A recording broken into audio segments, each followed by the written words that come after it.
Am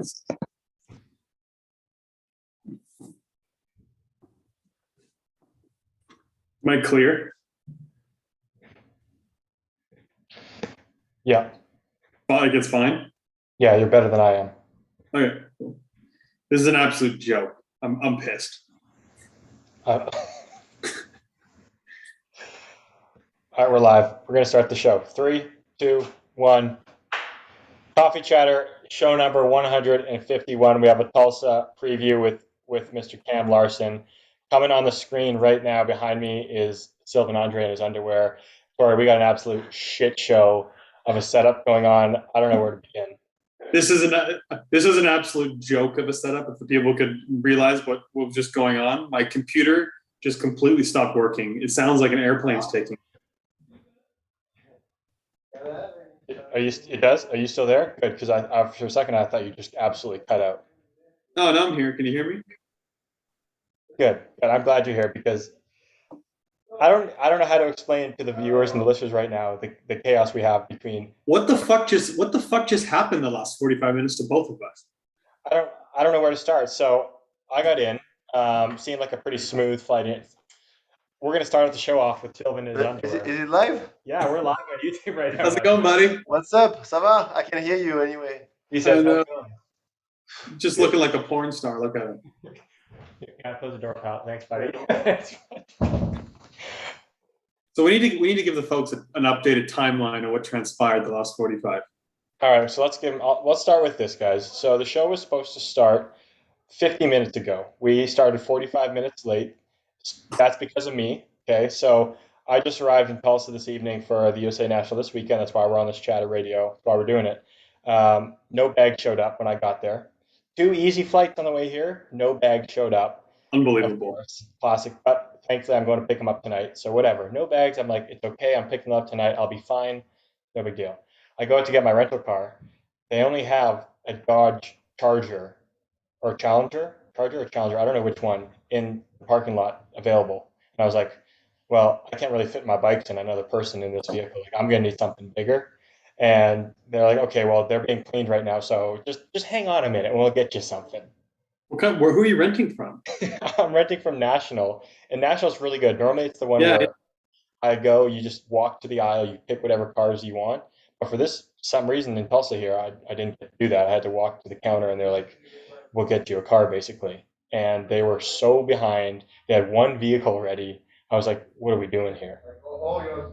God, that's ridiculous customer service. It was brutal, absolutely brutal. So I was late getting to the show. I get to the place.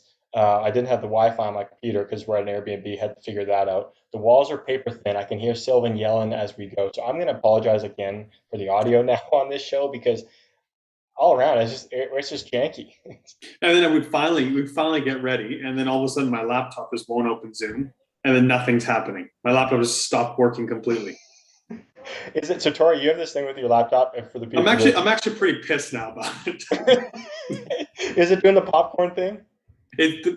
I told Savannah last week I'm going to buy us both new MacBooks because Sav's computer is like completely broken and mine's like old. Mine's probably like 6 years old now.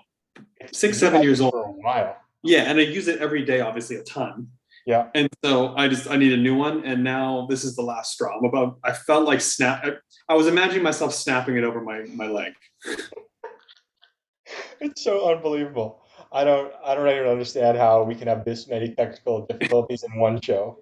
It wouldn't even start. It wouldn't even. After a while, I tried to force quit Zoom. It wouldn't even force quit Zoom. Just nothing was happening. It was just frozen. Yeah. So now I'm on my iPad. So people know he's on his iPad. That's why I don't like your visuals look great. First of all, that's fine. So it's working good. Yeah, it's working good. I just not stoked on the situation with the laptop, but it is what it is. I was gonna buy a new one anyway, so I need a new one now. I just need a new one. It's just gonna have to come a little earlier, clearly. Like I'm probably gonna go tomorrow and get a new one. It's that. I can't handle this fucking thing anymore. It pisses me off. It takes forever to load. Oh, I feel we as a team. I wish we as chatter could just provide you with one because it's just unacceptable. It is terrible. So I'm getting a new MacBook tomorrow. So next week my laptop's gonna be just rocket fast. Absolutely love to hear it. I can't wait for next week's show already. It's been a long time since I had a fresh laptop. It feels like when you get a fresh laptop, it is just the best feeling. It's like when you get a new phone, it's just, yeah. Everything's clean, everything's running fast, smooth, everything's operating like it should. Yeah. Yeah. So I'm looking forward to that. Show 151 brought to you by ProGate Europe, the presenting sponsor of the show. Winning starts with a great gate. Sylvain Andre, good starter, won many times on ProGate Europe. He's going to win more on ProGate Europe. Absolutely, he is. Like, he is a ProGate Europe guy, through thick and thin. He'd ride it in his underwear. He'd run it naked. He'd ride that gate in the rain, snow, wind, hail. You don't even know what he would do to that gate if he had one in his backyard. Okay, we're lucky he doesn't have one in his backyard and he only gets to use it on the World Cup circuit because that's where ProGate Europe is used. Um, Man, he's got some good gates. ProGate Europe has the best gates. We want you guys to have the best gates. Go to ProGate Europe. Yeah. Tell them we sent you. They'll probably give you a free gate. It's limited time offer. Limited time, first come, first serve kind of deal, right? Yeah, exactly. The 49th person that reaches out will get a new gate. Okay, so big news. So I may have gotten an email. I may or may not have gotten an email from a certain somebody this morning that we've been wanting to get on the show for a while, out of the clouds. He reached out, so I'm trying to coordinate with him, and we may or may not be getting him on the show. I'm not going to say who it is, but just know that if this pans out, which I think it will, we're going to have a big show in the next few weeks. I would consider this guest our white whale. Like, you know, how people talk about their white whale. 100%. This is the white whale of coffee chatter right now. So if you know what that meaning is and you know what that saying is all about, then you might have a good guess who this person is, but we're not giving any hints, secrets, any tips, because I want to make sure we get this recorded with this guy before we say anything to anybody. Yeah, and holy shit, was I surprised to see that email this morning. Dude, it shocked me. I saw I got a photo from you, and Satori sent me a photo of this email that he got, and I was like, "Why?" I didn't know what the photo was, and I opened it up, I was like, "Why is he sending me a photo of an email?" Like, whatever. And I read through it, and I was like, "No way!" And the text I sent you underneath was like 20 exclamation points. It's all it was. I was like, I threw a fist pump midair. I was like, "Come on, are you kidding me?" I couldn't believe it out of nowhere. That was out of the clouds, wasn't it? Yeah, it was, but it was awesome. So yeah, I don't even want to get into it, but like, because I can't remember how we originally tried to contact this person. Yeah, it's been a while since we've reached out to this individual. Yeah. He or she. I guess he or she's an email person. Yeah, he or she. I guess they're reaching out via email. So anyway, it'll hopefully the next few weeks. He or she is busy. So, but yeah, it's gonna be a good show. It'll be one of those shows where like I'm actually a little nervous because I actually get a little nervous for those shows when you have big guests on because not like super nervous to talk to them, maybe a little bit, but like I don't want to like let the listeners down or let the person on the show down by not delivering a good show for them. 100%. It's like it's both of those combos. Like, I want to make sure we provide the service that the guest deserves and that everybody else is going to be expecting when we have this caliber of guest. Yeah, Obviously, like, we are putting out the best quality we can, but we all know if you're a listener of Coffee Chatter, you remember the Romaine days that we had one of the jankiest shows in the history of Coffee Chatter, and we say thank God it was a good friend that we can have on easily again and make up for it. Like these big guests, though, we might not get them on again. We don't know when the next time they'll be available to come on, so we got to make it absolutely dialed when we do. I say we fucked it up. Well, we didn't fuck it up, but one of the shows got fucked up, and it was Maris's first show. Oh, right, that did get fucked up. So, like, I wouldn't say that honestly. That wasn't really our fault because I'm pretty sure at his end he had bad like reception too. Maybe part us, but it wasn't really our fault. But it just came out terrible. Yeah, that's one of those ones we instantly knew like we have to redo this soon because we can't leave the goat, one of the goats of our sport, just with that kind of quality episode. No, we might be janky, but we have standards. We like to try to keep to some kind of level. Oh, 100%. It's got to be a certain level. Got to be. So. Good news. Night is salvaged. Savannah texted me and said I'm heading to Vaughn's to get stuff to make pizza. So that the evening is getting a short. Should I ask her to pick me up a MacBook on the way home? Can you quickly just stop by Apple and get me a MacBook? I'm nothing crazy, just like I don't know how many gigabytes laptops are, but yeah, get one of those ones. So here's the thing, when I buy like iPhones and MacBooks, I always get like the cheapest, lowest memory one, Okay. But like my iPhone, I always run out of storage, and it's fucking infuriating. You got it. Nowadays, like I think I went up in the storage because I figured the cameras nowadays, the quality of the iPhone photos are so good that they got to be big files. So you need a lot of storage on these things. Yeah, and every day I get always tons of videos and from my riders and whatever. So my phone just gets clogged. I need to bump up my memory system. Do you know what you have now? I think I You got have 60. I 60, got 64. you have 64. That's all. This is a joke. It's an That's absolute joke. unbelievable. That's like now. I feel like nowadays videos, you get like a handful of videos, and that's it. Yeah, 64. What are we fucking 14? Like, What is this, 2012? what do they have? I think they have over 500 gigabyte iPhones now, which is crazy town. 500 gigabytes. Okay, that's what I need. Dude, I'm pretty sure because mine's like 250 something, like storage wise. I'm Okay, looking so right now. I'm trying to find it. that's what I need, honestly. Yeah, so I have 256 gigabyte. There's ones with way more than mine. 64 is a joke. I don't know why I got 60. It's like classic when you go get an iPhone. It's like, I don't need that extra 100, not fucking $100. I don't need that. I don't need more memory.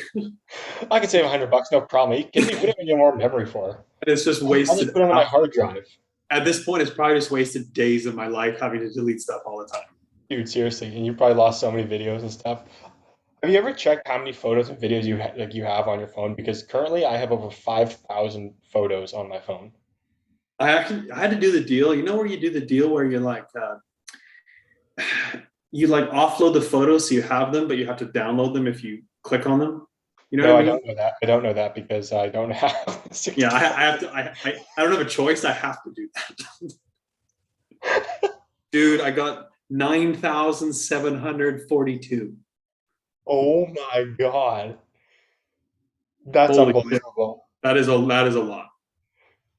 I don't even think if you had the 500 gigabyte one, I don't think you'd have enough storage to keep all those. Yeah, that's You wow. look very concerned right now. I just deleted a ton of stuff. I have 927 videos. Oh, that's unbelievable. And I just deleted like a ton of shit. So yeah, I need to upgrade my shit. That's relatable. That's absolutely relatable. Everyone, I think we have way too much stuff on our camera rolls these days that we'll take a screenshot or a picture and we'll just let it sit there for years. The cool thing is though, like I can look back and have a photo from like Argentina 2014 or something random. Okay, that's pretty hilarious. That's good. I've like tried to keep. I got deleted like just generic stuff, but I tried to keep like the authentic photos. You know? Yeah, yeah, I know what you mean. Yeah, those are good ones to keep. Good Yeah. memories when you're on a plane and you don't have Wi-Fi, there's no movie, TV, you don't have a book, and you're just scrolling through your photos. Those are the ones you kind of come across and like, okay, Yeah. good memories. Yeah. Gotta say, the other night I don't know what I was doing. I had nothing to do. I was just chilling. So I organized my phone, like I organized my folders and apps. Oh, it felt so good. That must have been nice. Yeah, it felt great. Like if Yeah, my a little phone's so de-stressor. organized. Yeah. How many folders are you like your whole page is just folders now? No. It's like I have a few folders, yeah, for stuff. All right. I'm not one of those psychos that has like 3 folders for like 90 apps. I laugh because I feel like it's probably parents that have that, and it's like you would have been better off just swiping twice to the right to find your app than to go into your like third folder on the right page and then try to find it.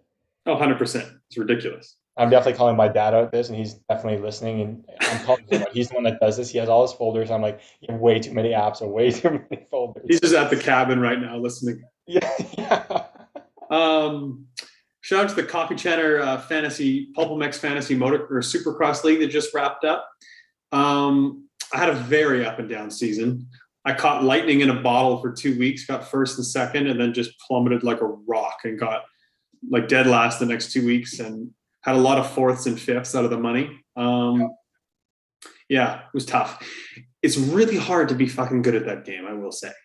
I hate how difficult it is. Like sometimes you'll randomly throw a team together and you'll be a top three and you're like, how did that just happen? Other days you'll study the times, think you know who's going fast, you get your team picked, and 3 of them make the main. You're like, what are we doing? Yeah, so anyway, I had a great time. It was really fun. We had 17 people in Coffee Chatter Fantasy. That was actually really fun to do. Yeah. I like what you said too, and what makes it fun is like we got a few podiums. I did about the exact same as you. A few podiums here and there, like 1 win. and it paid for the whole fantasy. So Yeah. Matt Baisley got on the podium, I think. No, did he? Oh no, he didn't. He just won a bunch of rounds, I think. he won a bunch at the end, but he cheesed too many at the beginning to get on the podium. Brad McLean, one of the guys on our group, he's from Canada. I know him pretty well through one of my guys, and he is about to get kicked out of the league because he just smoked us on the overall. Yeah, he's out for next year. You're gone. You're winning. You're gone. It's like a one and done kind of thing. If you do that, you're gone. Yeah, you just can't be winning on this like that. You can't come in our league, take us to the cleaners, and then be expected to be back. We can't have that. That's just we got to. He came in the last half of the season and just was racking up podiums. He wasn't really anywhere to be found the first half of the season. In the last half, he was cleaning up house. Yeah, if you win, you get kicked out. That's a rule of the league for the next year. So, like, you might come in and win, but then you're out forever. So you got to be careful. Like, you don't want to do too well. No, you can't. You got to do well, but you can't do too well. Like, we're kind of like the mob. Like, if you start winning in the casino too much, you're going to get like your kneecaps, kicked in. Yeah, exactly. Blown off. Yeah. So if you're smart, you get a bunch of weekend wins, make your money back, and then you just have to skip rounds to lose out on the overall. And that's how you play with us. Basically, you can't draw attention. If we keep seeing you win every week, we start to get pissed off. That's exactly, yeah. We start getting annoyed. We realize that we run this thing, we run this fantasy, and that we can kick out whoever we want. We realize we can abuse our power. That's the beautiful thing. That's exactly what it is, yeah. Yeah, so that's the beautiful thing about that. But thanks for everyone for playing. That was a really good time. That was a lot of fun. I'm glad we did. We'll probably do it next year again too. Of course, I think we will. It's fun. We're also officially at 10,000 followers on Instagram, so that's a cool little milestone to get. If I had the soundboard right now, I'd be playing that applause because we did it, baby. We're there. We got a K. It instantly looks more legit. It kind of does. I mean, it does. Yes, because we, as a podcast, as a group, you go to somebody's page when you're trying to creep them out, and if you see this like business or company that doesn't have that, you're instantly like, damn, okay, they're just starting. But we're not just starting. We're not trying to be people that are just starting out. We want to show that we are in this. We are in it, and we are now. Speaking of which, you said Quadzilla only just followed us back. Is it Simon? It is. Did he really just? Are you sure he just followed Instagram? Maybe he unfollowed us. Maybe he got annoyed with what we were posting, or maybe he did what I did when you kind of clean out your following. Maybe you accidentally unfollowed somebody. I think I've done that before too. Oh wait, no, he did already follow us. That wasn't him. Was it him? I was gonna say I'm positive he already did. I need to check my source now. Where did you get this? Did it say he just followed us or what? I thought he did.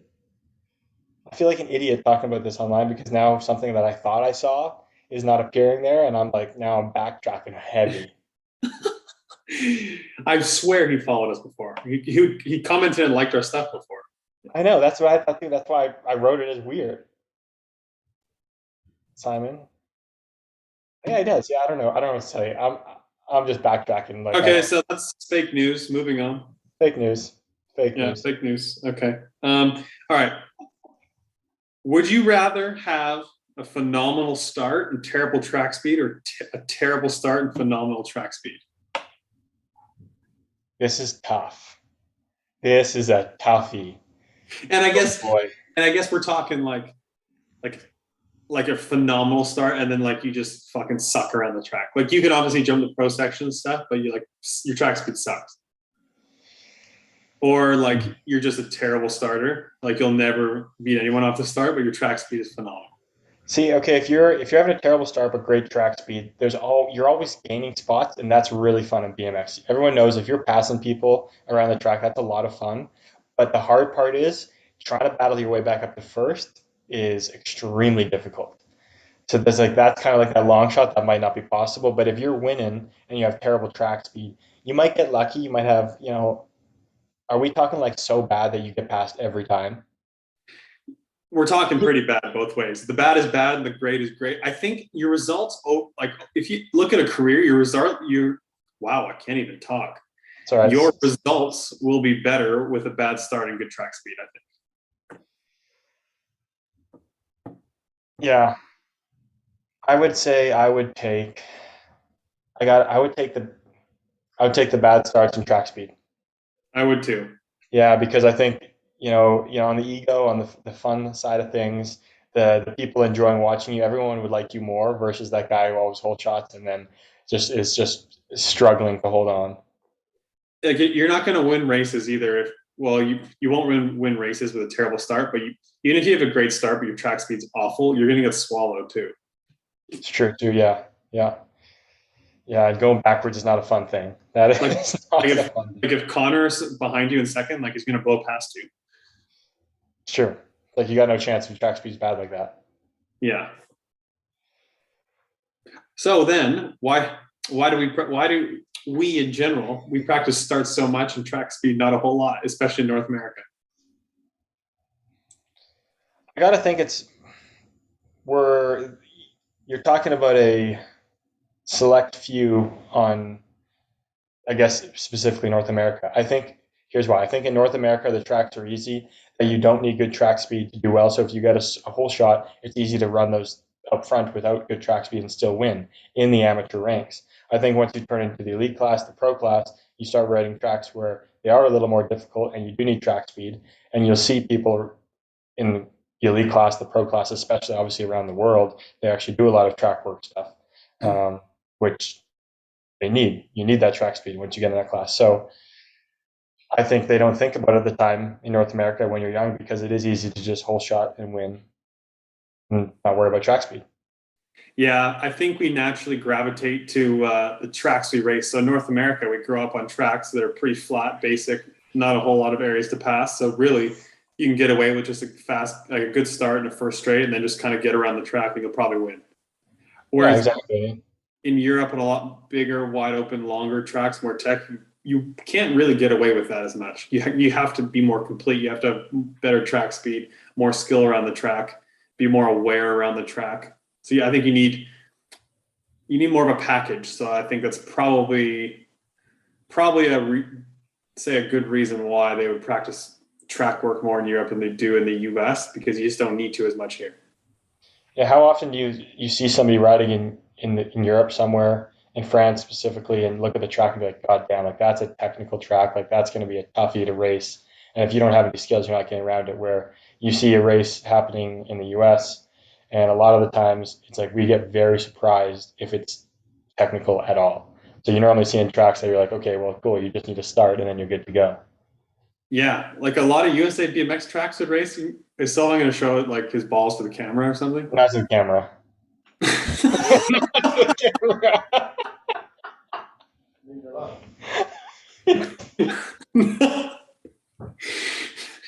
Oh, fuck, what was I saying? The tracks, yeah, the US ones are typically a little Oh, I was elite. saying, I didn't even really used to practice the track. Like I would kind of just go through it once, like, okay, I'm going to do like just two, two, two, two in the rhythm section. And then I would just practice first straights, made sure got the gate timing down, pedal manual, the first jump, whatever. And then sometimes I'd even practice the rhythm section of the last straight the first time in the first round. It didn't even matter. Yeah. Normally, if a lot of times, just like it's a nose manual and a manual, or the opposite. Like it's It's so so easy. easy, it's crazy. You don't even have to think. Yeah. Yeah, yeah. It was funny. So you posted about it on Chatter. The BMX Canada National Series is back on in Canada, which is awesome to see, Yeah. especially for the new generation. They were out in Chilliwack. Alex was racing it. Dugas was out there racing it, and he was going to go out for practice Friday night, I believe. And long story short, we just basically was kind of reminded, like, I mean, what are we doing going out for practice on that track? Like, you're probably going to go 2-2, 2-2-2, 2-2-2-2. Like, there's not much to really learn. Like, you can do it in 20 minutes. It's not a big deal. Yeah. So, Yeah. Especially the small indoor tracks like Disney Cup or something. Yeah. yeah, exactly right. Yeah. But then you look at, We need to bring back the Disney Cup. I would really like that. That was one of my And cool like races I went to as a kid that I loved going to. the very first year they did it, it was sick. It was like they built an outdoor track just for the race. It was like big, long, wide open, pretty tech. It was sick, actually. Really good track. That's awesome. Yeah, I never raced that one. That would have been really cool, that I can imagine, because I think the one I raced mostly was there was the Orlando track. You Yeah. know, outdoor track in Orlando Yeah. is kind of inside you. Yeah, that one is. I like that track a lot. I feel like it'd probably be small to race on now, but at the time it was exciting as hell. Racing in tropical places like that's fun too. It is true. It is, yeah. Those are turns that aren't asphalt that were awesome. They were so banked you could just Actually, good call. Those were, yeah. Yeah, but there was also probably soil back that it was probably grippier than asphalt. Yeah, that was a good one. I like that track. And yes, for everybody listening, I was saying asphalt, not asphalt. That was a whole thing. That was a whole thing. I thought of 2 games we could play today. Okay. You want to talk a little Tulsa first, or do the games now? We're waiting for Cam to join the show here. Let's do the game first, then we'll get Cam on. Okay, hit me with it. I totally forgot Cam was coming on. It was because it was a whole situation. I don't want to talk about it. All right, so I thought of 2. One actually got sent to me. I can't remember who sent it to me, but he said, name BMXers with the coolest names. And then I thought we could name the worst restaurants / places to eat around the world. Oh, I like this. Okay. Okay, so name BMXers with the coolest names. I was thinking about this the other day. I think the Japanese riders have the coolest names. They have some pretty sick names, don't they? Like Yoshitaku Nagasako. Like remember Akafumi Sakamoto? No, but that's even more sick. Redmond used to love his name. That would be a sick one. Like I like Saya Hatakeyama. I don't even know how to say her last name, but I think it's sick. Or even Saya. I mean, she's part Japanese, but Saya Sakakibara. Like that's a cool name. Sick. Yeah. What is it? Asuma Nakai. Sick name. Yeah, Asuma Nakai is a fucking sick name. Sick name. Yeah. Tatsumi. Yeah, Matsushita. Yeah. Matsushita. Yeah. Sick. Like they it's got like a K or a T or something in it, I think. Yeah, it makes it sick. Yeah, so the Japanese riders definitely have the coolest names. Yeah. We got Cam on the line now. Okay, yeah, let's go. And then we can ask him the food one too. He can join us for that one. Okay, so yeah, sounds good. All right. Joining the show now, connecting his audio. There he is. Mr. USA BMX man himself, Cam Larson. Thanks for joining the show, buddy. Yeah, thanks for having me, guys. How's it going? Good. Thanks for waiting. We had all kinds of problems today. Yeah, it's all right. I know it's a janky show anyways. We explained the whole situation to everyone listening, and we apologize. So now we apologize to you for all the jankiness, but thank you for still coming on a little bit. Where are you staying? Just had some Airbnb. It looks like me and James have the same picture in the back almost. But just in Tulsa, like just down the street from the track or whatever. I had trouble getting my bearings when I got here because I've only ever come to like this. I've gone downtown to stay, and then the track is Expo Center. So haven't been to the track here yet. But what were the first impressions going to the new facility? Yeah, honestly, like I'll probably sound pretty biased, but I think it's like the best track we have in the country for sure. First impressions, like obviously like the architect and everything around it, like makes it actually look like something we deserve to have. I know that like for a second tier sport or whatever, but it's super cool. Like everything around there, the Hall of Fame's pretty cool or whatever. The track's nice. It's got a fast pro gate. So Absolutely, baby. Absolutely fast. And a good first jump that you can't tap manual, which is awesome. I hated that. And yeah, like I said, the track's probably the best one we have in the States. There's a few things that I would tweak if I could myself, but first impressions are pretty good. It looks pretty like long and wide open. Like you can make passes and stuff everywhere. Yeah. And I think that I think you'd probably ask it anyways, but the 2 things that are like a little sketchy are the jump out of the first turn is like way too small for like how wide open you can go. And then like the second turn isn't shaped like Zolder, but it's like a turn that's going to be what I assume to be like Zolder, where you kind of have to be a little more patient. I slid out there like 2 or 3 weeks ago, and I know like Max Cairns in that Dwight group, I guess, had a fun day battling that turn a couple days ago. But yeah, like other than that, it's pretty full gas. It's going to be wide open for sure. How much time have you had to get to know the track and spend here? Because it seems like they had like a camp for you guys maybe a few weeks ago, and then seen a bunch of you guys getting ready here for obviously the race, but also your national camp this weekend too. Yeah. We've all had a pretty decent. I would say like at least probably 5 sessions on the track. So all of us don't have an excuse to not have the track down. But like with that being said, like it's weird because it's still typical ABA style. Like it's cool that like the third straight, for instance, there's a few lines that, we can do that are different, but they're not super technical and the speed is kind of the same. So like, and honestly, like the rhythm section, other than adding like a million rollers to the end, it reminds me of like a Grand's rhythm section. Like you can do different things, but it's still not, there's not jumping or anything at down. You can kind of 2-2-2, they're not passing you through it. Yeah, that's what it kind of seems like. Even though there are like people tripling for fun or doing oppo manuals, like it's still just 2-2-2-2-2 the whole way through. Maybe a double manual, but yeah, if you want to get fancy, I don't get fancy. But How have the Team USA camps been there? Because you guys have had a couple now.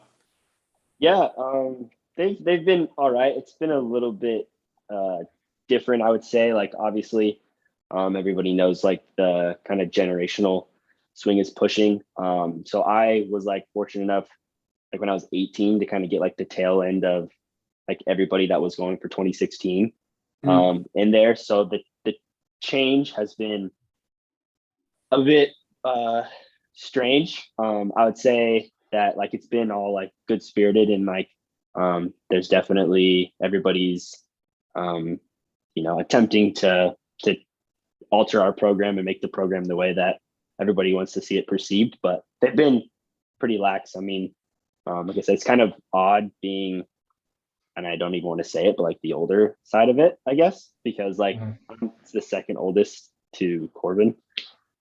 So like even like when I'm sitting in there and they're doing like meetings and crap, I'm like, other than that, like it's good though. Like I said, a lot of good kids that are coming up. I'm sure everybody can see them on Instagram or whatever, but it'll be interesting to see how, like, I think the U23 class will probably be bigger than the elite class. So that'll be interesting to kind of see those guys battle it out. And obviously elite will be cool too, but yeah, haven't been too bad. I find it quite interesting how many, there are so many younger guys, I guess, even I didn't realize, but they're with you guys. I saw the videos of people, but yeah, they're bringing a lot there, which obviously is really good for the future, but also kind of surprised me because you guys have, like, you're not old by any means. It's like you guys have a good chunk of you that are, you think there'd be more focus on you guys, but they've just gone down even further, it feels like. Yeah, I don't know. Yeah. It's tricky. You guys know the game. Yeah, If you're pulling, you're pulling, and if you're not pulling, then who knows? But yeah, like I don't know. I think it's a give and take. I think there's maybe some reasons why people are there, people aren't there. I think a lot of these were more based off of people reaching out, and not so much like for this week, for instance, was like a junior Devo camp. So like I'm not staying with the team, but I was invited to the sessions, and like Jeremy has written in a few sessions and stuff too. But yeah, I don't want to say the word clicky, but the click is more, I guess, so the younger riders right now.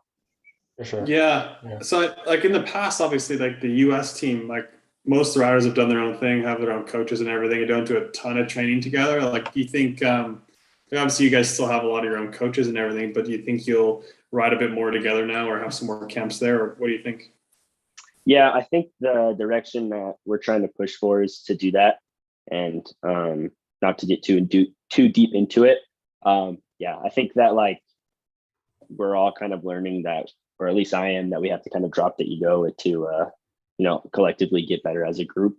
So I'm not sure, with us all being in different states now, it doesn't really help. I'm not sure if like when you guys were riding and training together, if you guys were like near the same city, but like for instance, like Cam and I, like Cam's in Phoenix and I'm in Florida now. So whenever we're here, we ride as much as we can with each other. I ride with like me, Cam, and Corbin all got to ride together, which was nice. But Corbin's got his family stuff, so he kind of just shoots back and forth. But yeah, I think in the future they're trying to push to get us to ride here more. So I think it would benefit us all. So I guess we'll see how it goes. Yeah, I think you guys doing your own thing is good because you can obviously work on what you need to specifically, but at certain times riding all together is really powerful. Right. Yeah, and I think like, I mean, obviously it's no secret the cycle is going to start coming up, so we all kind of need to help each other to try to get some spots because it's not going to be quite as I don't want to say it was ever easy, but it's not going to be easy to get as many spots as we want. So we all got to have some teamwork in there at some point. Yeah, at the end of the day, you still need 3 people getting results to get those spots. So Yeah. I kind of laugh that Corbin kind of feels like he's like the old, not the grandpa, but like I think of myself as old on our team, like versus where my age versus who's the next, I guess would be like Molly and Ryan. But Corbin's older than I am, and then I don't know. I guess it's probably the same kind of gap, but it's a big gap to you. Well, right. Well, and even like we still have people that are like on the team, but like for instance, like the first camp, Felicia didn't come to, Elise didn't come to. You know, I'm not sure what Connor's doing yet, but like literally it was Corbin, who's I don't know 28 or 29, and then like Jamie was calling on me to like show people stuff, and I'm like, whoa, like I don't know, I'm still supposed to like, am I not supposed to still be learning? Like, what do you mean? The wily veteran Cam.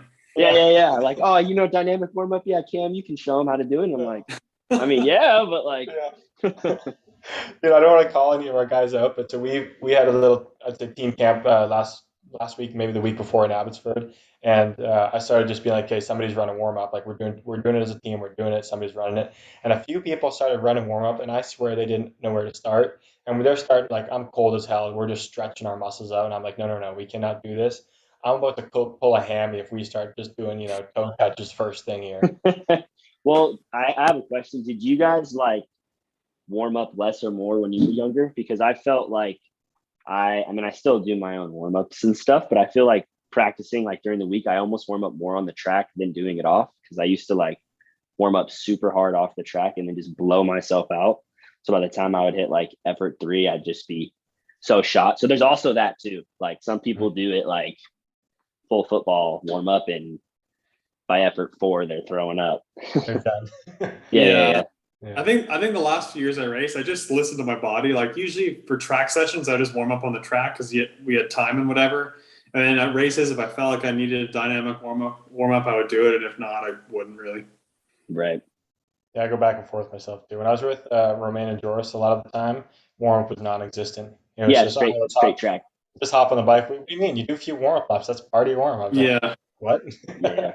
That's how Corbin is too.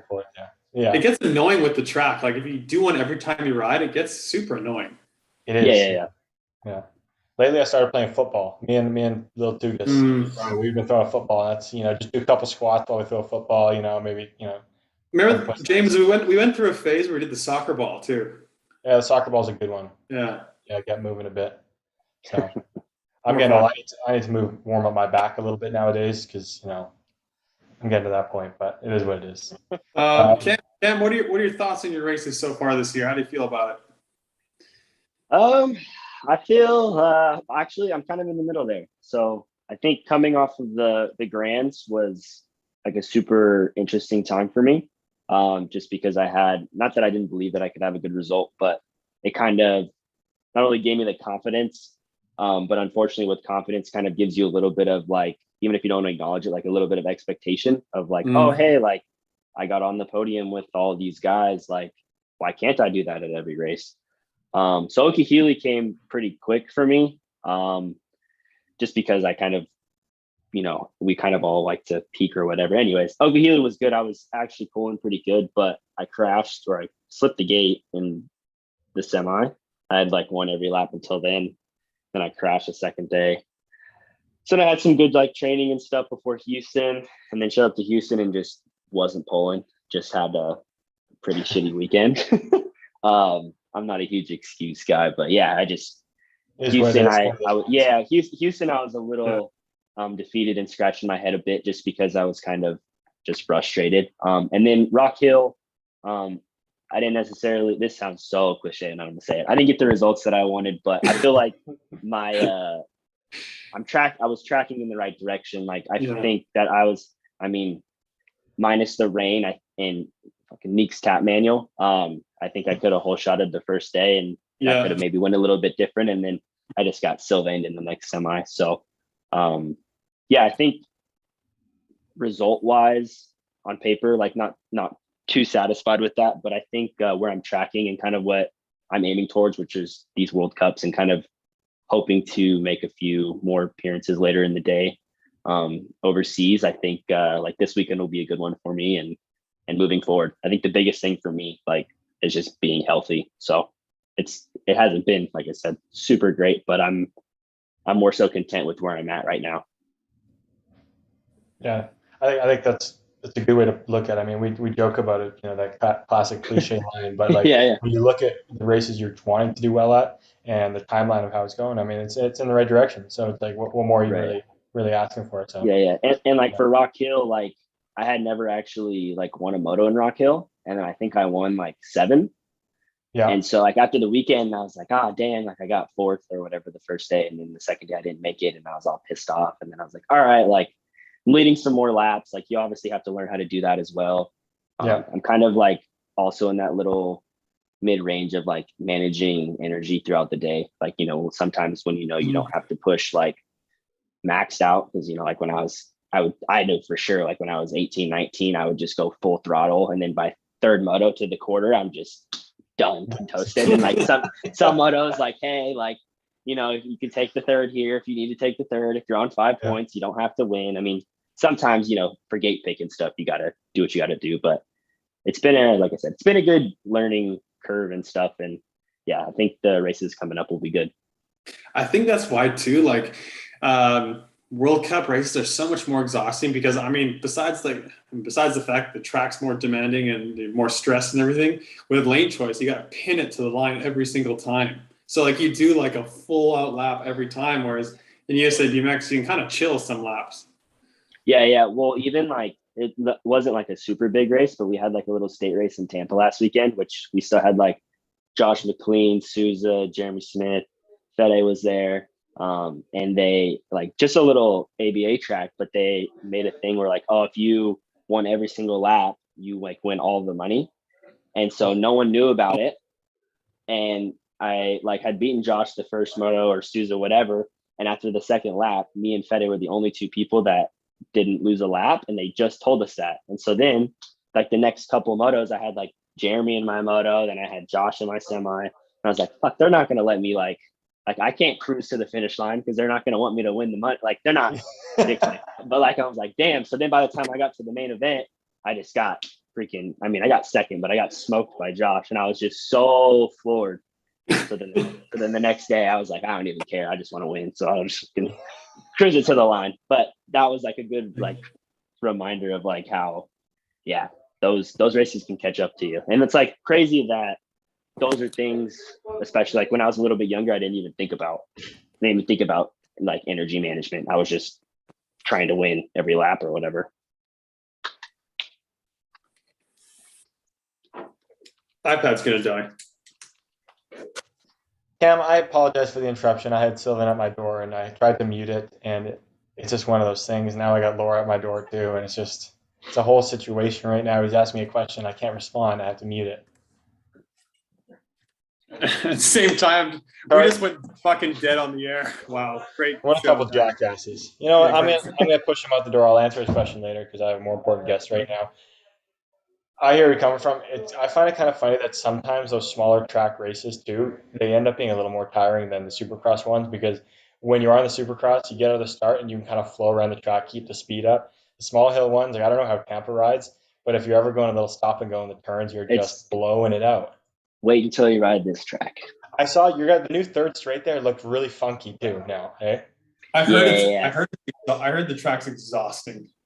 It's just a little end thing, because it's not anything you can't like double manual keep your speed. Like you have to pedal. So you're just like stutter pedaling the whole time all the way around. And then the rhythm section's just long or whatever. But I was saying, like, what's up? When the rhythm section's the last straight too, that it adds to the burn.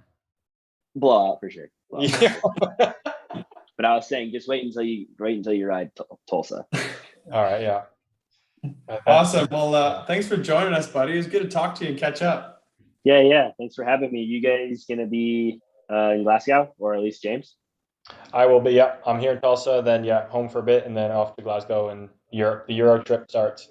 Yeah, it's gonna be fun to watch you in Scotland, Cam. Looking forward to watching you at the World Cup. Yeah. Thanks. I appreciate you guys having me on. Yeah, buddy. Good luck this weekend. Thanks. Thanks, See you, Cam. bro. See you later. Applause button. Cam Larson, everybody. Thank you, Cam, for joining us on the show. Woo! And then we apologize for that last little interruption we had there. We both just froze at the same time. My iPad was dying. I had to plug it in, and Sylvain was whipping his balls out behind the camera for your side. It was the whole thing. I'm going to try to edit that one out. So people might be wondering. I'm going to try to edit that out. But yeah, thanks for Cam coming on. Just a good dude. I like watching him. I like seeing him do well. I love chatting about training perspective, stuff like that with him because I think he's got we say this about a lot of people and it's cliche, sure, but he's got a great head on his shoulders. He understands like there's a process behind it and he's willing to go through the process to get where he wants to be. And I like that about him. He's not just like, he's not getting upset by not winning a race or not getting that result. It's like, okay, it is what it is. Let's find another solution to the problem if there is one, you know? Now he's just a wily veteran on the US team. That was pretty funny when he was saying. I was like, no way, that guy's like, because it doesn't seem like he is. To me, he's still like a younger guy, right? You know what's funny? It's like all of a sudden you're always like you're the young kid on the team. Then all of a sudden you're like look around. You're like, holy shit, I'm the oldest person on the team. Crazy, hey? Yeah, it's Feels weird. like it happens from the snap of fingers. Seriously, it's weird, isn't it?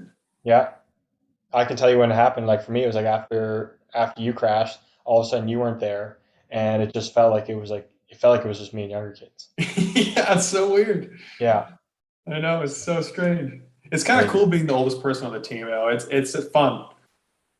it is. It's a different kind of fun for sure. Yeah. Yeah, like it's also fun being the young kid on the team because you kind of look up to everyone and everyone's just like your older brother or sister and you're just whatever. Yeah. But then it's you look at you, that's pretty fun too. Like I remember when I was first year junior on the team, it was pretty fun. It's a good time because you just have no responsibilities at all. No one cares if you Yeah. fuck anything up because like, oh, they're just the young kid. You're just like you're like the young brother of the team. The older you get, the more it's expected from you. If you start fucking things up, well, then you're just an idiot. Yeah. I miss traveling. I miss traveling with like friends and stuff. That was fun. I'm looking forward. Like I'm looking forward to being here. Obviously, I am here, so I'm excited about it. But going to Glasgow, somewhere new with like Ryan too, younger kids, like the team again. It's gonna be fun. We wish we had like you there too. It would be so much fun. I know. I wish I could have traveled with that kid. It would have been so fun. Like I wish I was still in the team traveling with you guys. We'd have so much fun. It'd be an absolute blast, honestly. Yeah, like those trips we took to Papendal in Argentina. Like I'll remember them forever. So cool. Like you remember the racing, but you remember a lot of the other stuff too more. Totally, yeah. Yeah. Um, We'll do our game. Worst restaurants, places to eat around the world. yeah, hit it. Let's hit it. Okay, fucking Applebee's and Chili's. They suck. Those are terrible places. Yeah. One of the funny thing is after Grands, I remember after one of the years I was with like Romain and Joris. Joris won the title, and I guess because there was nowhere open, but he's like, "Let's go to Applebee's," and I was like, "What do you mean, let's go to Applebee's? Where is this excitement coming from? That's not somewhere I'm excited to be going." No, it's like not good. It's one of those places you go to at races because the races are usually in small towns and nothing's open except Applebee's or Chili's. Yeah, brutal. Those are probably the top ones on my list. All right, let's go back and forth. Okay, fuck. If I have to, I don't go to shitty places. This is tougher. Pause. Let me think. I went to a coffee place in Colombia where that's going to be included in this stuff, like coffee places included in food places. That was absolute trash, and I don't think I'll ever be going there again. And I'm trying to pull it up and find it and make words until I find it. Okay, Tim Hortons, I think. Like the donuts are good, but like I think the food sucks. That's a toughie. It's not great. Hey, people hate it. People in Canada, I think people in Canada really like it. Yeah, I love the donuts, but I think the food actually sucks. it does. They've gone very like Burger King food. Yeah, it's crap. No. Tosteo Cafe. Tosteo? Something in Colombia. Terrible coffee. Don't go there. Okay, I won't go there next time I go to Colombia. Well, we got 2 races in Colombia, so you could be going this year. I don't know. Sodium Garden, the Olive Garden. Oh, see, you know what? When you were saying Applebee's, and I was thinking about Olive Garden. I was like, well, it's not like my go-to, but I'd rather go there over the other places. Mm. So, yeah. I would put Ruby Tuesdays on the list of those places. Ruby Tuesdays is a joke. Let's come on now. What are we doing? Yeah, that place sucks.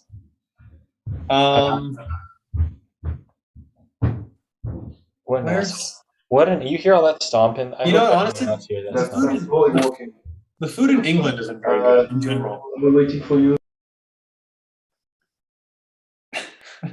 He's waiting for you for what? Yes, if they're waiting for me to go do groceries, and I said no, just go. The food in Great Britain overall isn't great. You know, it's one of those places. It's not really known for its food, is it? No, I like the breakfast terrible. It's like soggy bacon with like kidney beans. Like it's just not very good. Tomato. When you get the tomato on the plate and the breakfast, like, come on, get out. And some random mushrooms. Like it's the whole thing is like the food isn't very good. No, there are places that are known for different things. I would say, would you say that they're known for coffee? Like I know Manchester is known for their coffee, but that's about all they got because yeah, food. You're not going there for food. Like if you go somewhere in the U.S., like you're going to New York, you get pizza. You're going to New Orleans, everyone goes there for like the crawfish or whatever that is. Like Yeah. there's good spots, good food. You're going there, you're not getting anything great, are you? Someone's gonna call us out for sure, but like I don't know what you're getting there. I gotta say the coffee in Manchester last time I was there was phenomenal. The best place to get coffee for sure. Yeah. I mean the Mexican food, of course, in San Diego is second to none.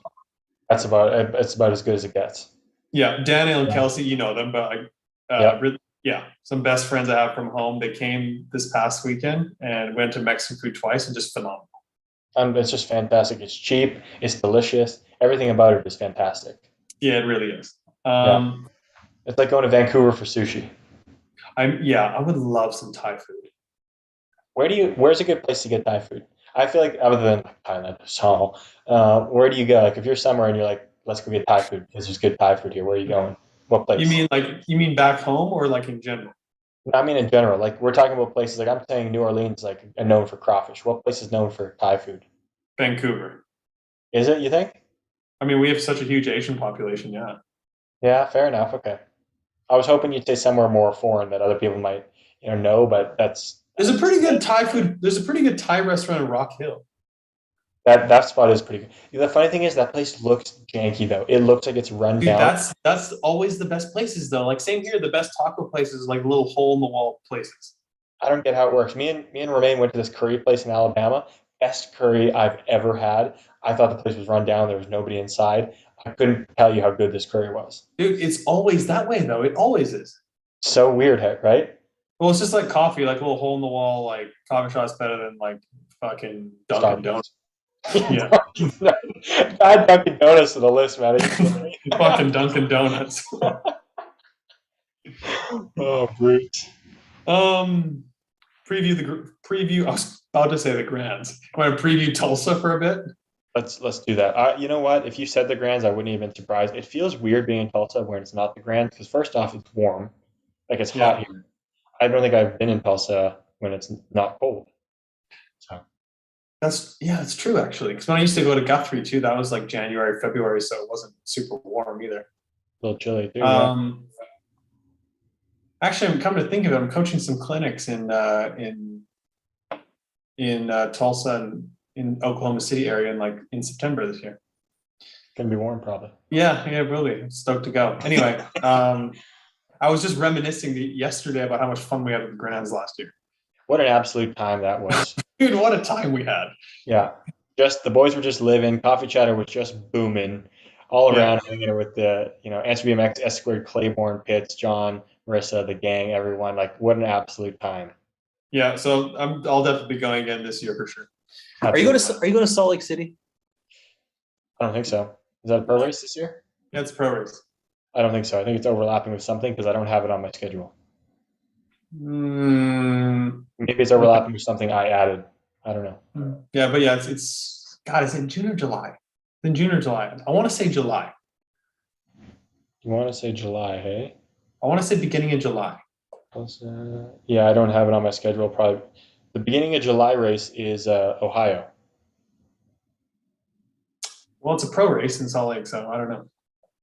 Okay, then. Yeah, I don't know. Oh, it's beginning of August.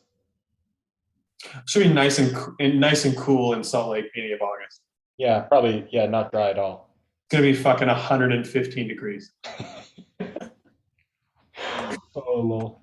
No joke. Went there as a kid with my dad one year for national and BMX. It was 118. Jeez Louise, that's brutal. It's like 50 Celsius. That's like fry an egg on the road, kind of hot. Oh yeah, it's unbelievable. It's felt like someone's holding a blow dryer in your face. Right. Tulsa. Let's go with the men first.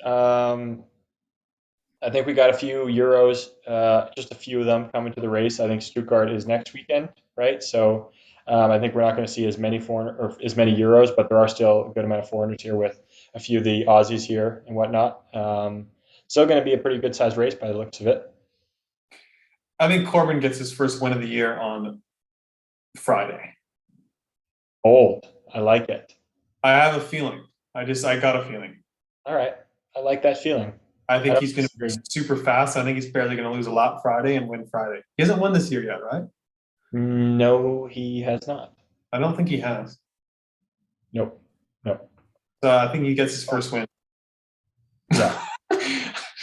Yeah, I think he gets his cringe because I was thinking of Okehili was quite long ago now, and I couldn't remember.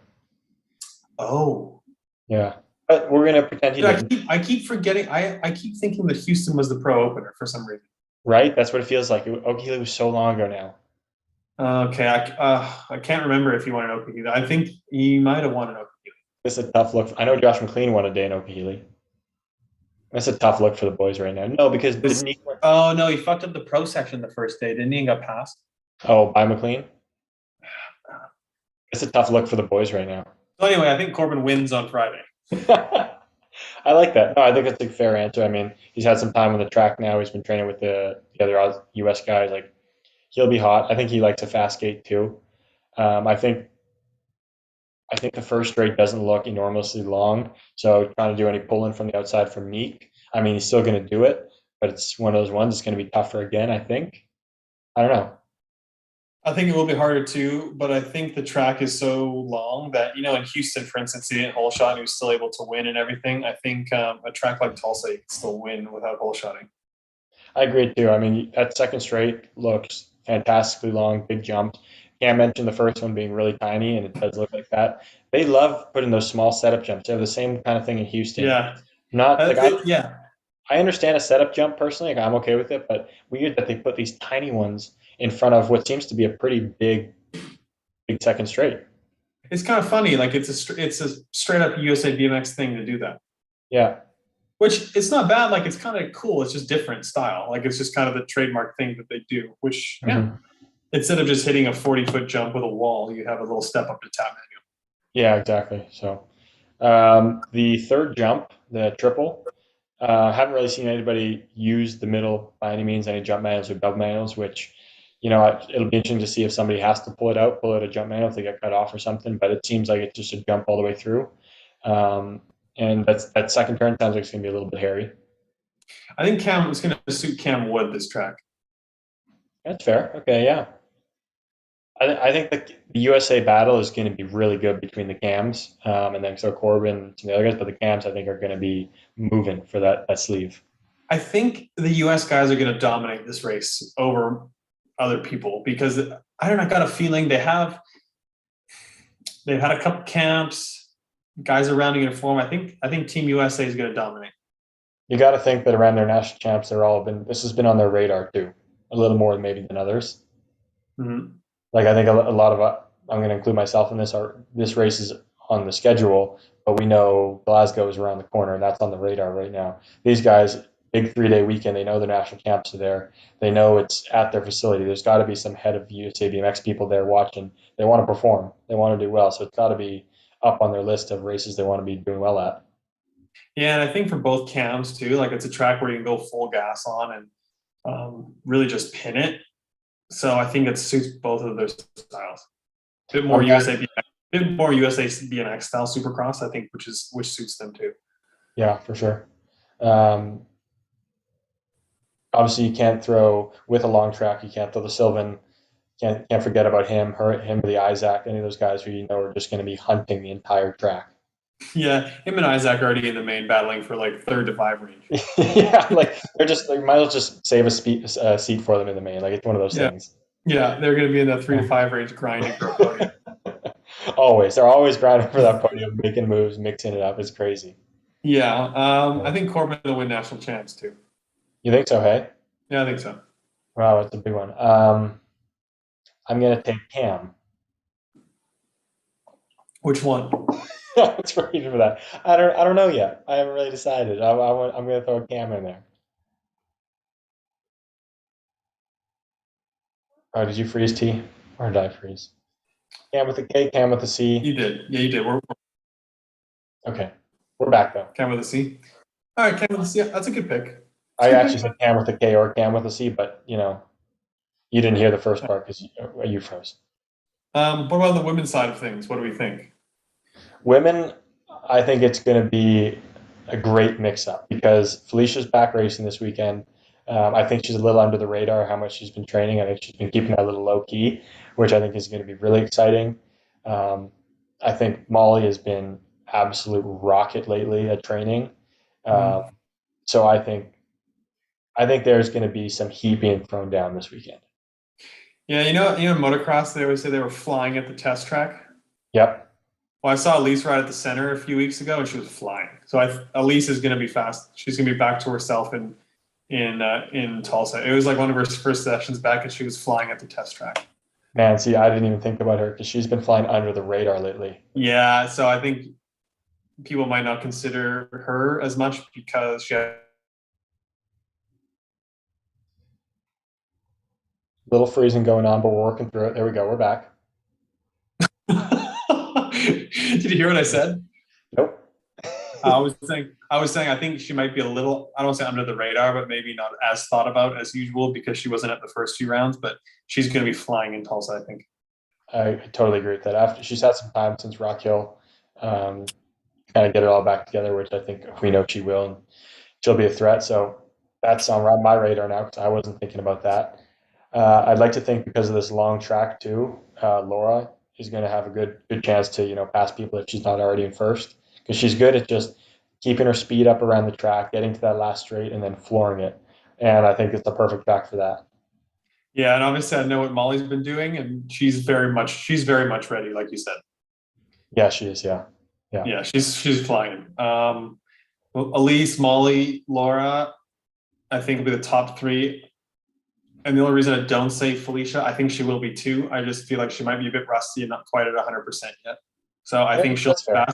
I don't think she'll be 100% all systems go quite yet. Yeah, understandably so. I think too. I Exactly. could be wrong. I could be wrong, but I think yeah, it's a tough injury to come back from. Mm-hmm. Yeah, a big one too to come back from. So I wouldn't be surprised if it might take a race, might take a couple of days even for it to get going. So we'll see. I think two little USA BMX, there's the two that we don't always talk about being at the front, but they could be there at any minute is Blaney Vaughn, Peyton Ridenauer. Those two girls have had a lot of time on this track now, especially if they're having camps here. Another two to look out for, like always. Yeah, I think all the U.S. riders are going to do quite well in Tulsa. They have the track dialed, and I think feels like a home. It's weird to say because it's a U.S. series, but it feels like a home race for them. You know what I mean? Yeah, this is their stop. This is Yeah, their race. We're at the yeah, yeah. USA BMX headquarters. This is their race. This is their flagship race of the year. Yeah, flagship. That's exactly what it is. I Yeah, don't know why it seems like this is like their weekend. I feel you. I feel you too, and I'm not going to be surprised if there's tons of USA cycling people, heads of USA BMX out here, like all watching because whenever they have these big events at like a new facility, a new track, there's always a lot of extra stuff that goes on. So I think there's going to be could be a little extra pressure for the USA people, but also there's going to be a little extra energy for them too. Why isn't Lil Small coming across? Is Lauren ever going to bring Meryl or Meryl across or what? I think she's still recovering from her Her back back? issue. Yeah, I think she's been given it a little extra time on purpose, which I have now been accustomed. I understand what a back issue is, and man, yeah, you don't want to be rushing those.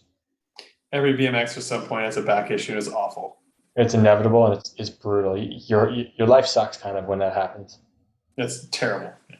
Yeah, Yeah, I'm looking forward to watching it. It's gonna be a good weekend.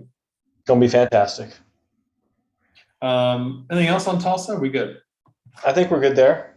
I think we'll leave it at that. We'll see how things go. Yeah, see how things develop over the course of the next few days and the weekend. See how things develop over How the good course did of that sound? How good did that sound? Yeah, well, it's an ever-changing situation. We're going to see how things develop here. It's a very fluid and ever-changing situation. Yeah, Hit some quick shots. let's do it. From Tyler Nelson, does riding Supercross benefit you on standard hills or vice versa? I think for sure standard hills benefit you on Supercross more. You get a lot stronger on standard hills, and even for me personally, I felt like I was better on Supercross when I rode more normal hills. I've been a big believer in that too. Doing like having a little bit of both in your program at times is good. You get too comfortable sometimes on the big hill. Yeah. From Sailor BMX, will anyone hit the wall? God, I hope not. I hope not on the first straight, but on the last straight, I wouldn't be surprised. I don't know how close it is on the last straight, but wouldn't be surprised. Justin McClintock, why do the younger generation never give photo video credit to their homies that don't have to film them, but do because that's what friends do? I mean, I feel like if it's just your friend taking a photo in portrait mode on a gate, you don't need to be like photo cred fucking James Palmer. Yeah. We've been the same about this, and I laughed when I saw this because some people don't understand it, but some people totally do. I'm very much on the side of it. If you're friends with somebody, if you can't ask them to take a photo for you, like on your iPhone quickly, or even walk down and take a photo, and then you just return the favor and nobody gives photo credit, like if you can't do that, I mean, what are you doing? You need photo credit. I think it got to a point where like the last few years at race when you guys took photos, like don't like, or when I took photos for you guys or whatever, I was like, don't tag me. Like I don't care. Like It's just it's fucking dumb. I'm not a photographer. Yeah, exactly. If someone's coming out with their full size camera, like even if Shibby comes out with his full size camera and he's taking photos, it's different. That means he has to take a camera out, get a photo, get it to a phone, and then send it. Like that's different. Yeah, exactly. I think. From our boy Kimmy Whedon, 18. Would you rather ride with old Shimano clips and pedals, or grips that can't fully lock on the bars? Oh my God. Well, I think if you ride with old Shimano clips and pedals, there's a good chance you're blowing a foot out first pedal. You are going, but loose grips. Spinning though, the loose grips is a death sentence.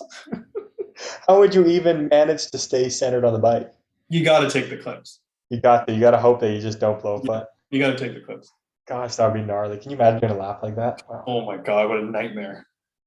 From Lucas R25, if you had to go for a main, would you rather want 1 inch taller rise bars or 10 millimeter longer cranes? Hold on. That's a pretty good one, actually. Say the start of that again. Oh, would you rather run bars that are an inch taller or cranks that are 10 millimeters longer? So would you rather run basically like 185s or 190s or like fucking 9.5 inch bars? Oh my gosh. I would take the bars. I would take the ape hangers. I think I would too. Like, yeah, I run my bars pretty low, so if I go higher, I mean, I'll feel great around the track. It just might be awkward out of the start for me. Imagine doing 185 cranks. Oh, I feel like I'm just doing like hip rotations. Are you kidding me? Probably blow a hip. I'd probably dislocate my hip. From Alan Young, he says, "Lads, it's Glasgow. Can we lose the gal? Gal? It sounds weird. I don't know which one I was right now. Glasgow or Glasgow." Yeah, I think they say Glasgow. I mean, yeah, they say. I think we just don't know how to say it, so we say Glasgow. Okay, Glasgow. You know, I was laying on the couch yesterday randomly, and I started muttering under my breath. I was thinking about how many ways there is to say interesting. I was like, interesting, interesting, interesting. I was mumbling, and then from across the room, it's like, what are you doing? Who are you talking to? But it's like, how do you say it? If you're going to say it naturally. I say it different ways depending on different situations. If I was being, oh, that's interesting, I'd say it like that. Or if I was just talking slow to somebody, I'd be like, oh, interesting. Oh, that's interesting. Interesting. Interesting. Interesting. How do you say insurance? Insurance. The people who say insurance, it's just dumb. It's not insurance. It's insurance. All right, people, I'm calling you out. If you say insurance, it's just, why do you put so much emphasis on the in? You don't need to. It's insurance. Insurance. My insurance guy for Liberty Biberty insurance. He says insurance. Okay. I think it's a Midwest thing. Okay, fair. I think Midwest folks say, like Dave from Davenport, Iowa, for sure says insurance. Insurance. Did you get that insurance? How do you say? You know that sport with the birdie and the small rackets? How do you say that sport? Badminton? So here's the big thing. I think in Canada, you say badminton, right? Yeah, I accidentally. I know it's not in there, but I put an N in there, right? Badminton. No, it is. No, there is an N. Badminton. Yeah. So I say badminton. I think it's a Canadian thing because I think Americans say badminton. That just sounds wrong now. See? Or not. I shouldn't say Americans. I think some people in the U.S. say badminton, but we say Yeah, badminton. We say badminton. Yeah, badminton. Yeah, I think a lot of people say badminton. Yeah, weird. Oh, classic. I know. It's funny. Like even between Canada and the U.S., we say words like completely different sometimes. True. Yeah. Decals, decals. That's a big one, actually. People like legitimately say decals, and I think they're making fun of me and on purpose of being funny because we just say decals. Or niche or niche. Yeah, that's a good one too. I always say niche. Because we have a French influence in Canada. And I mean, you're actually supposed to say that you're actually supposed to say niche because it's a French word. And because we were French influence, I think we say niche, but typically people here say niche. Gotcha, fair. But yeah, then, or you could be like Kyle Evans and I can't even understand whatever the fuck you're saying. Yeah. Sometimes he's talking, his accent is thick. Dude, I need subtitles when that kid talks. Yeah, say right. Oh, good. Do we have any more? I closed it. Chad Harper's is pretty savage. We're not going to read it. That was pretty savage. That was pretty funny though. I saw the photo he sent it after, but where this is an audio podcast, it would be tough for our. I don't know who he's talking about. He's talking about Cam Larson. One of those filters you put on somebody that makes him look like different. Are the beers cold 34? Phenomenal Instagram name. That's a phenomenal name. Are you kidding me? Are the beers cold 34? That's great. Who is the biggest rivalry, friendly or not, you had in your career? I've had different ones at different times for sure. Growing up as a kid, me and Brandon Reed as kids had a rivalry. I know it's as a kid, but still it was. Got older, me and Calvin McRae had one. Got older, me and Corey Walsh and Junior, then went to Elite, and I don't really say I would. I was always chasing people. Then I was chasing Jimmy Brown. You were a little out of reach, unfortunately, so that wasn't a rivalry of any sorts. But rivalry, you're going back and forth normally, so I don't know. Yeah, I'd say those. I don't know what else to say. I think I had probably the most with probably me and Sylvain, to be honest, or me and Connor probably, because we were the same age and race each other a ton, like as amateurs, junior, elite. So probably with them, other than them two, but it was always friendly. Like I'm good friends with both, obviously. So yeah, kind of like friends off the track, and then we just all battle hard on the track, and it was cool. It's a good relationship, good rivalry to have. I think a really good rivalry in the sport was Connor and Sam. Dude, that was a great one. And it wasn't like super friendly. No, it wasn't. They both meant business. Yeah, I wouldn't say it was like bad or anything. Like I don't think nothing happened, but they weren't friends. No, it was definitely business related. Like they were going at it because they knew they both wanted what each other had on the track. Yeah, and they also both worked with Sean Dwight at one time, and then he went off with Sam, and Connor stopped working with him. So there was kind of that. So I think that whole thing was that rivalry was good. Mm-hmm. I was thinking about it now. I have in the U.S. my rival, because I've raced him so much in the U.S. is Jeremy Smith. Somehow, the amount of times you told me this. Yeah, the amount of times I've raced against that guy in the U.S. is ridiculous. And then in Europe, me and Jay Skippers always seem to fucking go up against each other too. So that's kind of funny. Yeah, thinking about that. Dude, isn't it weird how some people you literally won't race them all year, or you'll race them one lap, and then other people you have them in motos all the time? It is shocking how much that happens. It's so weird. It is. It really is. Yeah. So. I don't know if you saw this, but should we end the show with a bit of juicy drama? Yes, please. What drama are we talking about? Do you have Damien Lacombe on Facebook? So he's a chatter listener. He's probably hearing me. And shout out Damien. Thanks for listening, brother. Do you see this? I haven't seen it. I haven't been on Facebook. I don't really go on there often, so I haven't seen it. But I probably. Okay, so he posts announcement. I would like to let you all know, after a lot of thought and consideration, I will no longer work with no logo. A difference in the company. And then he calls out Florian is not honest and respectful for the work I have accomplished and the time I have sacrificed. I don't have the time or effort to continue representing a brand that lacks honesty and a moral compass. So with a lot of frustration and sadness, I will no longer work with No Logo Racing. So that's what he said. And then No Logo responds, said, your point of view, thanks for the work you did the 2 first years. And then Florian says, we work good, Damien Lacombe. Thanks for what you did at the beginning and sorry if you didn't get what you wanted. We wish you the best. And then Damien said, the truth will come out on how you work and how you use people because I'm not the only one you have treated like that. And then Florian said, your point of view. And then the person underneath, Brian Benetti, just posts a GIF with a guy just eating popcorn. Oh my gosh, that's so I mean, as an innocent bystander, this was just laugh out loud, funny to read. Yeah. And yeah, that was something. We need to get to the bottom of this, don't we? Yeah, I couldn't believe what I was reading. We don't often see that. No, we do not. Holy smokes. So I think it goes without saying it didn't end on good terms. I'm going to say no. So that was, but yeah, just the gif of the guy eating popcorn was just the perfect fucking thing to post in that. Dude, that's fucking hilarious. What a way to end the show. What a way to just throw out that little bit of gossip, that dirt, that tea split. Obviously, I have no idea the situation, what happened, nothing, but there is some drama. To say the least. Awesome. I love it. Yeah. And with some more drama on the weekend, we were talking about the Saudi-backed golf league the other day. This isn't BMX related, but people might appreciate this.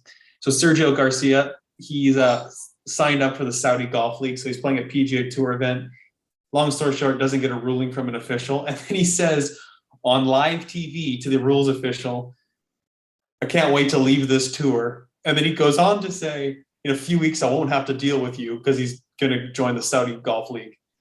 The fucking guy, he's made $54 million on the PGA Tour, and then he's saying, I can't wait to leave this tour. Like, how big of a spoiled bitch do you have to be to say that?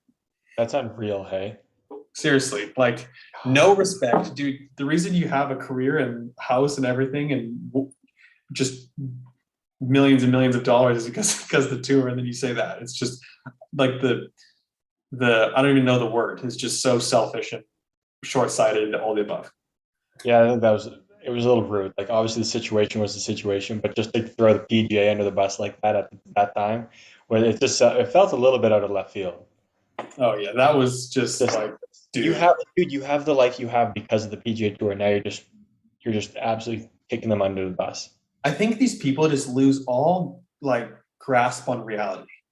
Probably, yeah. Like, they're you in just a different world than we are. Like, that's for sure. Like you just lose all sense of reality, and you just it's crazy. Yeah. Yeah. Yeah. Different perspective Anyway. from their shoes for sure. No, it's fun to end the show with a little drama. It is, yeah. That too. Thanks to ProGate Europe, winning starts the great gate. You heard Cam, the new gate in Tulsa is a rocket. So enjoy it because ProGate's the best. ProGates are the best. There's a reason why they put a new facility. There's a reason why they put a ProGate Europe in that brand new facility. They know what gate is the best gate out there and what they use around the world. So you guys know where to go to get yours. ProGate Europe. Yep. Everyone traveling to Tulsa, safe travels, have fun, enjoy it. Have a great time. Say hi to me. I'll be there. Tori unfortunately won't, but that's all right because you got us on chatter. Don't forget, snap on green.